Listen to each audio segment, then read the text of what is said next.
Degree उन्हें और ये सच। क्या चाहिए तुम्हें? सही जवाब।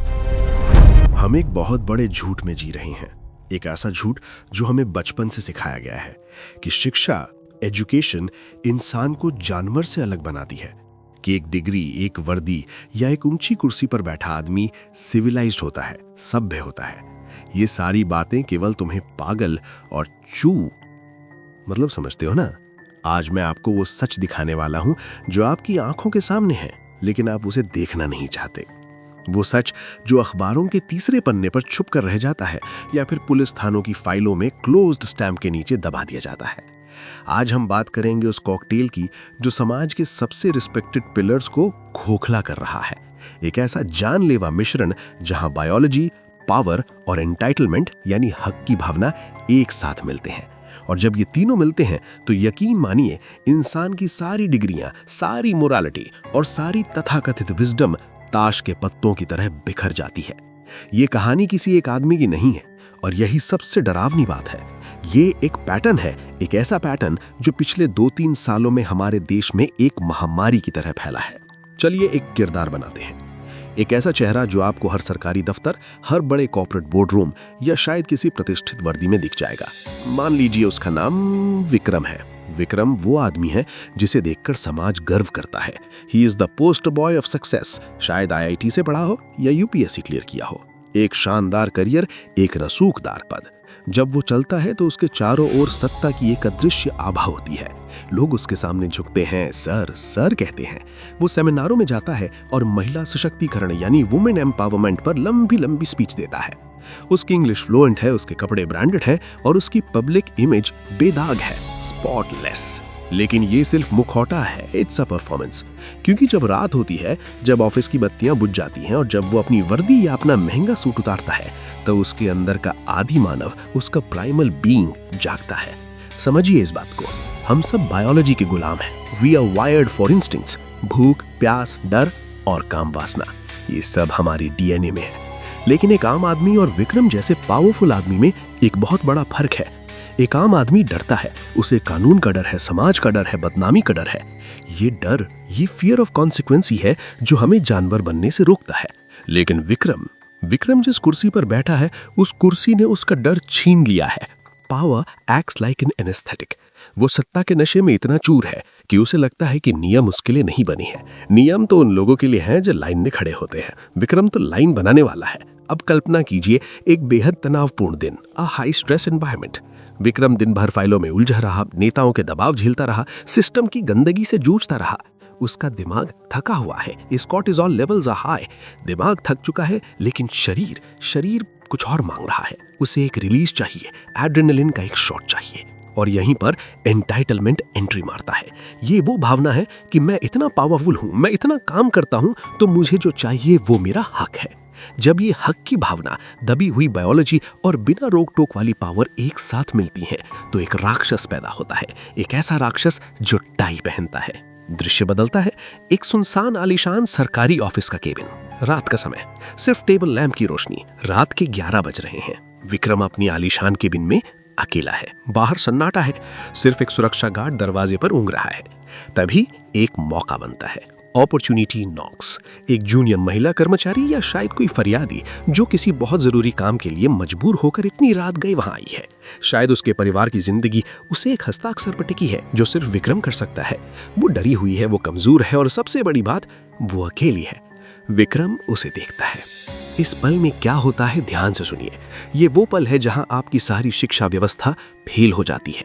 विक्रम का एजुकेटेड ब्रेन जानता है कि क्या सही है और क्या गलत। उसे पता है कि कानून क्या कहता है, उसे विशाखा गाइडलाइंस पता है। लेकिन इस अंधेरे कमरे में उस अकेली औरत के सामने उसका लॉजिकल दिमाग बंद हो जाता है, स्विच ऑफ। उसका प्रिमिटिव ब्रेन टेक ओवर कर लेता है। उसे सामने एक इंसान नहीं दिखता, उसे एक शिकार दिखता है और खुद को वो एक शिकारी समझता है। क्यों? क्योंकि उसे पता है कि दरवाजे के बाहर खड़ा संतरी उसकी ही सुरक्षा के लिए है, पीड़ित की सुरक्षा के लिए नहीं। उसे पता है कि इस कमरे में कोई CCTV नहीं है और सबसे भयानक बात, उसे पूरा यकीन है कि अगर कुछ हुआ भी तो उसका सिस्टम, उसकी बिरादरी, उसका रुतबा उसे बचा लेगा। ये जो इम्प्यूनिटी है, ये जो सजा ना मिलने का यकीन है, यही वो खाद है जिसमें ये जहरीला पौधा उगता है। विक्रम उस पल में अपनी डिग्रियां भूल जाता है। वो भूल जाता है कि वो एक पति है, एक पिता है, एक अफसर है। वो सिर्फ एक मर्द है जिसके पास निरंकुश शक्ति है और सामने एक ऐसा व्यक्ति है जिसकी आवाज कोई नहीं सुनेगा। वो अपनी पावर का इस्तेमाल करता है दबाव बनाने के लिए, वो अपनी कुर्सी का इस्तेमाल करता है डराने के लिए, वो उस भरोसे का इस्तेमाल करता है जो समाज ने उसकी वर्दी पर किया है, उस भरोसे का बलात्कार करने के लिए। और जब वो अपनी हदें पार करता है तो ये सिर्फ वासना नहीं होती, इट्स अबाउट डोमिनेंस। ये सामने वाले को ये महसूस कराने के बारे में है कि मैं भगवान हूँ और तुम कुछ भी नहीं। ये सत्ता का सबसे घिनौना प्रदर्शन है। जब सुबह होती है और सूरज की रोशनी में उस रात के पापों का हिसाब मांगे जाने का खतरा पैदा होता है, तब क्या होता है? क्या विक्रम को पछतावा होता है? क्या वो खुद को सरेंडर करता है? नहीं। चलिए थोड़ा पीछे चलते हैं। उस अंधेरी रात से पहले, उस दिन की रोशनी में हमें बचपन से एक झूठ रटाया जाए है कि एजुकेशन ब्रीड्स मोरालिटी, कि अगर आपने अच्छी किताबें पढ़ी हैं, अच्छे स्कूल में गए हैं, तो आप एक अच्छे इंसान बन जाएंगे। We assume that intelligence is a moral filter. हम सोचते हैं कि एक टॉपर, एक गोल्ड मेडलिस्ट अपनी उंगलियों से कभी पाप नहीं कर सकता। लेकिन न्यूरोसाइंस कुछ और ही कहता है। Intelligence is just a tool, जैसे एक चाकू। एक सर्जन उससे जान बचाता है और एक कातिल उससे जान लेता है। दिमाग वही है, बस नियत बदल जाती है। विक्रम कोई गुंडा नहीं है, वो कोई सड़क शाप अपराधी नहीं है जिससे आप दूर से पहचान ले। नो, विक्रम वो है जिसे देखकर आपके माँ बाप कहते हैं, बेटा बड़ों को नमस्ते करो। He is the systems finest product. UPSC topper, शहर का सबसे काबिल डिस्ट्रिक्ट कलेक्टर। जब वो अपने बंगले से निकलता है तो हवा का रुख बदल जाता है। सिपाही एड़ियां जोड़कर सल्यूट मारते हैं। बूढ़े लोग उम्मीद से उसकी गाड़ी की तरफ हाथ छोड़ते हैं। उसके जूनियर्स उसके सामने नजरें नहीं उठाते। समाज ने उसे एक पेडेस्टल पर बिठा दिया है, उसे भगवान का दर्जा दे दिया है। और यही सबसे बड़ी गलती है, क्योंकि जब आप किसी इंसान को भगवान मान लेते हैं तो वो खुद को इंसान समझना बंद कर देता है। लेकिन इस चमकती वर्दी और रौबदार चेहरे के पीछे एक टूटा हुआ खोखला इंसान है। High functioning but broken. Vikram 18 घंटे काम करता है। वो नेताओं की गालियां सुनता है, पब्लिक का प्रेशर झेलता है, मीडिया के तीखे सवालों का सामना करता है। उसका दिमाग एक प्रेशर कुकर बन चुका है। वो बर्नआउट के कगार पर है, लेकिन वो रो नहीं सकता। वो कमजोर नहीं दिख सकता। मर्द है, अफसर है, उसे पत्थर होना सिखाया गया है। तो ये सारा फ्रस्ट्रेशन, ये सारा गुबार कहाँ जाता है? Where is the pressure release? उसके अंदर का डोपामाइन सिस्टम सूख चुका है। उसे अब नॉर्मल चीजों में खुशी नहीं मिलती, उसे किक चाहिए। उसे एक ऐसा नशा चाहिए जो उसे ये महसूस कराए कि वो अभी भी जिंदा है, कि वो अभी भी कंट्रोल में है। यहीं पर जन्म होता है उस खतरनाक एंटाइटलमेंट का। वो अपने मन में एक कहानी गढ़ता है, एक इंटरनल जस्टिफिकेशन। सुनिए उसके दिमाग की आवाज। मैं इस शहर को चलाता हूँ, मैं रोज हजारों लोगों की जिंदगी संवारता हूँ। मैंने अपनी जवानी इस कुर्सी के लिए कुर्बान कर दी, तो अगर मैं अपनी खुशी के लिए थोड़ा सा कुछ ले लूं तो क्या गलत है? I deserve a reward, I am the law. जब एक आदमी खुद को कानून मानने लगे तो नैतिकता आत्महत्या कर लेती है। लड़की साधारण है, डरी हुई है, उसके हाथ में फाइलें कांप रही हैं। वो विक्रम की पावर से डरी हुई है, विक्रम से नहीं। विक्रम उसे देखता है, लेकिन उसे वहां कोई इंसान नहीं दिखता। उसे कोई बेटी, कोई बहन नहीं दिखते। उसे सिर्फ एक ऑब्जेक्ट दिखता है, एक खिलौना, an object to be used to soothe his ego. उसका दिमाग अब लॉजिक पर नहीं, बायोलॉजी पर चल रहा है। टेस्टोस्टेरोन और पावर का नशा उसकी आंखों पर पर्दा डाल देता है। उसे लगता है कि वो सेफ है। क्यों? क्योंकि वो डीएम साहब हैं। कौन यकीन करेगा इस मामूली लड़की पर? और अगर इसने मुंह खोला भी तो मेरी साख, मेरा रुतबा, मेरी वर्दी सब इसे कुचल देंगे। वो अपनी कुर्सी से उठता है। धीरे से दरवाजे की कुंडी लगाने की आवाज आती है, क्लिक। ये वो पल है जब एक सिविलाइज्ड ऑफिसर मर जाता है और एक दरिंदा जम लेता है। कमरा बंद है, बाहर सन्नाटा है और विक्रम अपनी तरफ बढ़ता है इस यकीन के साथ कि दुनिया बहरी है। लेकिन विक्रम एक चीज भूल गया, पावर हमेशा के लिए नहीं होती और कभी कभी शिकार भी शिकारी बन जाता है। क्या हुआ उस बंद कमरे में और कैसे ये एक पर्सनल इंसिडेंट नहीं बल्कि एक नेशनल कवर अप बन गया? ये कहानी अब और भी गंदी होने वाली है। वो क्लिक की आवाज, वो दरवाजा बंद होने की आवाज उस कमरे में मौजूद हवा को बदल देती है। अचानक वो आलिशान केबिन एक सरकारी दफ्तर नहीं रहता, वो एक पिंजरा बन जाता है और इस पिंजरे की चाबी विक्रम की जेब में है। देखिए इस फ्रेम को, ये बहुत जरूरी है। विक्रम के ठीक पीछे सत्यमेव जयते लिखा है, लेकिन इस वक्त सत्य कमरे के बाहर खड़ा है। विक्रम की आंखों में अब वो आईएएस ऑफिसर नहीं है, वो पढ़ा लिखा बुद्धिजीवी गायब हो चुका है। इस वक्त उसकी नसों में दौड़ रहे हार्मोन्स ने उसके दिमाग के उस हिस्से को हाईजैक कर लिया है जो सही और गलत का फैसला करता है। इसे कहते हैं द गॉड कॉम्प्लेक्स। उसे लगता है कि वो इस इकोसिस्टम का राजा है। उसे यकीन है कि दीवारें इतनी मोटी हैं कि कोई चीख बाहर नहीं जाएगी। उसे यकीन है कि उसकी वर्दी का रंग इतना गहरा है कि उस पर कोई दाग नहीं दिखेगा। सबसे डरावनी बात जानते हैं क्या है? उससे कोई घबराहट नहीं हो रही।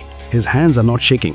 एक चोर चोरी करते वक्त डरता है, एक कातिल कत्ल करते वक्त कांपता है, लेकिन विक्रम वो शांत है, बिल्कुल शांत। क्योंकि उसके लिए ये कोई अपराध नहीं है, उसके लिए ये एक ट्रांजैक्शन है। Power claiming it's due. वो लड़की वो लड़ नहीं रही है, वो भाग नहीं रही है, वो फ्रीज रिस्पॉन्स में है। जैसे केरन हिरन को देखकर पत्थर बन जाता है, वो विक्रम से नहीं डरी है, वो उस कुर्सी से डरी है जिस पर विक्रम बैठा है। उसके दिमाग में यही चल रहा है, ये साहब है, ये बड़े लोग हैं, अगर मैंने मना किया तो मेरा क्या होगा, मेरे परिवार का क्या होगा। विक्रम इसी चुप्पी का फायदा उठाता है। वो जानता है कि उसकी अथॉरिटी ही उसका सबसे बड़ा हथियार है। उसे जोर जबरदस्ती करने की भी जरूरत नहीं पड़ती। उसका पद, उसका रुतबा सामने वाले की आत्मा को पहले ही कुचल चुका है। और फिर वो होता है जिसकी कल्पना भी घिनौनी है। सभ्यता का नकाब उतर जाता है, एक रक्षक भक्षक बन जाता है, कानून का रखवाला कानून का रेप करता है। अब देखिए, घटना हो चुकी है, द एक्ट इज डन। क्या विक्रम रो रहा है? क्या वो सर पकड़कर बैठा है? नहीं, वो अपनी टाई ठीक करता है, वो अपने बालों को संवारता है, वो पानी पीता है। उसके चेहरे पर कोई मलाल नहीं है, कोई पछतावा नहीं है। उसके लिए ये बस एक और फाइल निपटाने जैसा था, जस्ट अनदर ट्यूसडे। यही है वो चिलिंग रियलाइजेशन। शैतान सींग लगाकर नहीं आते, वे सूट पहनते हैं, फाइलें साइन करते हैं और मिनरल वाटर पीते हैं। उसे लगता है कि बात यहीं खत्म हो गई, लड़की रोते हुए चली जाएगी, वो डर जाएगी, वो चुप रहेगी, क्योंकि कौन पंगा लेगा डीएम साहब से। लेकिन विक्रम एक गलती कर बैठा। उसने सोचा था कि उसने दरवाजा बंद कर दिया है, लेकिन पाप कभी बंद दरवाजों के पीछे नहीं छुपता। अब शुरू होगा असली खेल। जब ये बात बाहर निकलेगी तो सिस्टम क्या करेगा? क्या सिस्टम अपनी बेटी को बचाएगा या अपने बेटे को? खबर बाहर आ चुकी है, एक बहुत ही धीमी आवाज में, एक कानाफूसी की तरह। पीड़ित लड़की अपनी टूटी हुई हिम्मत बटोरकर पुलिस थाने पहुंचती है, लेकिन यहाँ उसे न्याय नहीं मिलता। यहाँ उसका सामना प्रोटोकॉल से होता है। जरा सोचिए, सामने बैठा थानेदार उस लड़की को देख रहा है, फिर वो उस नाम को सुनता है, विक्रम सिंघल, IAS। थानेदार की कलम रुक जाती है, उसके माथे पर पसीना आ जाता है। FIR? पागल हो गई हो? साहब है वो, शहर के मालिक हैं, तुम्हारे कहने से क्या होता है? ये पहला फिल्टर है, द डिनायल। सिस्टम का पहला रिफ्लेक्स हमेशा यही होता है, हमारे बीच का आदमी ऐसा नहीं कर सकता। ये क्राइसिस मैनेजमेंट मीटिंग है, लेकिन यहाँ चर्चा इस बात पर नहीं हो रही कि सच क्या है। यहाँ चर्चा इस बात पर हो रही है कि डैमेज कंट्रोल कैसे किया जाए। सुनिए इनकी बातें, ध्यान से सुनिए, क्योंकि यही वो जगह है जहाँ लोकतंत्र का गला घोटा जाता है। एक सीनियर अफसर कहता है, विक्रम होनहार अफसर है, बैचमेट है हमारा, अगर उस पर FIR हुई तो डिपार्टमेंट की क्या इज्जत रह जाएगी? मीडिया तमाशा बना देगा, सरकार की बदनामी होगी। देख रहे हैं आप, अपराध अब मुद्दा नहीं है, मुद्दा है रेप्यूटेशन, यानी साख। किसी की जिंदगी बर्बाद हो गई, ये गौण है, लेकिन सिस्टम की इमेज खराब नहीं होनी चाहिए। अब मीडिया का खेल देखिए। अगर कोई रिक्शे वाला या कोई छोटा अपराधी होता तो अब तक उसका चेहरा, उसका नाम, उसका पता सब टीवी स्क्रीन पर फ्लैश हो रहा होता, दरिंदा, हैवानन जैसे शब्द इस्तेमाल हो रहे होते। लेकिन विक्रम, अखबार की हेडलाइन देखिए, alleged misconduct bye senior official. शब्दों का खेल देखिए, रेप या असवाल शब्द गायब है, उसकी जगह ले ली है मिसकंडक्ट ने। भाषा को इतना सॉफ्ट, इतना धुंधला कर दिया जाता है कि पढ़ने वाले को लगे शायद कोई छोटी मोटी गलतफहमी हुई होगी। विक्रम का नाम नहीं छापा जाता, उसकी फोटो ब्लर कर दी जाती है। क्यों? क्योंकि अभी जांच चल रही है। कानून अंधा होता है, लेकिन सिस्टम को बहुत साफ दिखता है कि किसकी इज्जत बचानी है और किसे कुचलना है। उसे उसके दोस्त, उसके बैचमेट्स फोन कर रहे हैं। क्या वे उसे डांट रहे हैं? क्या वे उससे सवाल पूछ रहे हैं? नहीं, वे उसे सलाह दे रहे हैं, थोड़े दिन के लिए छुट्टी ले ले भाई, हम संभाल लेंगे, एक जांच कमेटी बिठा देते हैं, वक्त बीतेगा, लोग भूल जाएंगे। जांच कमेटी, भारत में सच को दफनाने का सबसे सुरक्षित कब्रिस्तान। विक्रम को सस्पेंड नहीं किया जाता, उसे लाइन हाजिर या ट्रांसफर कर दिया जाता है। जनता को लगता है सजा मिल गई, लेकिन असलियत में उसे बस कुछ दिनों के लिए लाइमलाइट से हटा दिया गया है, एक पेड हॉलिडे पर। सबसे खतरनाक बात यह है कि उसके आसपास काम करने वाले लोग जो जानते हैं कि विक्रम कैसा है, वे भी चुप रहते हैं। इसे कहते हैं कोड ऑफ साइलेंस। हर कोई सोचता है अगर मैंने मुंह खोला तो मेरा प्रमोशन रुक जाएगा, मेरा ट्रांसफर हो जाएगा, मैं क्यों पंगा लूं? और इस तरह एक अपराधी की सुरक्षा के लिए सैकड़ों अच्छे लोग अपनी अंतरात्मा का सौदा कर लेते हैं। इस वक्त सच कमरे में खड़ा होकर चिल्ला रहा है, लेकिन उसे सुनने वाला कोई नहीं है, क्योंकि सच इनकन्वीनियंट है, सच परेशान करने वाला है। सिस्टम ने तय कर लिया है, संस्था व्यक्ति से बड़ी है, भले ही उस संस्था की नींव में एक मासूम की चीखें दबी हो। विक्रम बच जाएगा, क्योंकि उसे बचाने वाले उसी के जैसे हैं। लेकिन क्या जनता भी चुप रहेगी? यही वो सवाल है जो इस कहानी का अंत तय करेगा। वही समाज जो 2 दिन के लिए सोशल मीडिया पर मोमबत्तियां जला रहा था, अब क्रिकेट मैच या किसी सेलिब्रिटी की शादी में बिजी हो गया है। हमारी याददाश्त बहुत कमजोर है या शायद बहुत सुविधाजनक है। विक्रम का क्या हुआ? क्या उसे जेल हुई? क्या उसकी वर्दी उतरी? शायद नहीं। सबूतों के अभाव में बेनिफिट ऑफ डाउट, ये वो ढाल है जो सिर्फ अमीरों और ताकतवर लोगों के लिए बनी है।